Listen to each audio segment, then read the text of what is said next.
کراچی میں سانحہ گل plaza judicial commission میں مزید 2 عینی شاہدین نے بیانات قلم بند کروا دیے ہیں۔ گزشتہ روز 6 عینی شاہدین میں سے صرف 2 کے بیانات قلم بند ہوئے تھے۔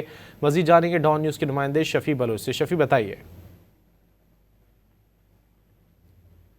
شفیع بلوچ سانحہ گل پلازا میں بچ جانے والے مزید 2 شہریوں نے اپنے بیانات کمیشن کو ریکارڈ کروا دیے اور دیگر شہریوں نے گزشتہ روز کمیشن اجلاس کے بعد وہ پیش ہو کر اپنے بیانات قلم بند کروائے اور کمیشن نے additional controller civil defence Fatima Memon کو بھی آج طلب کر رکھا تھا۔ ڈائریکٹر سول ڈیفنس عبدالحمید جاگرانی نے عہدہ لیے جانے سے متعلق کمیشن کو آگاہ کیا تھا اور commission additional controller civil defence کا بیان وہ سیکریٹریٹ میں ریکارڈ کرے گا اور صحافی کے بیان پر وہ جرا سے متعلق وہ خط پر آفیسر کا جواب وہ موصول ہوا ہے اور جواب کا جائزہ لے کر جرا کے لیے سماعت مقرر کرنے سے متعلق فیصلہ وہ کیا جائے گا۔ جی بہت شکریہ شفیع بلوچ ان تفصیلات کے لیے۔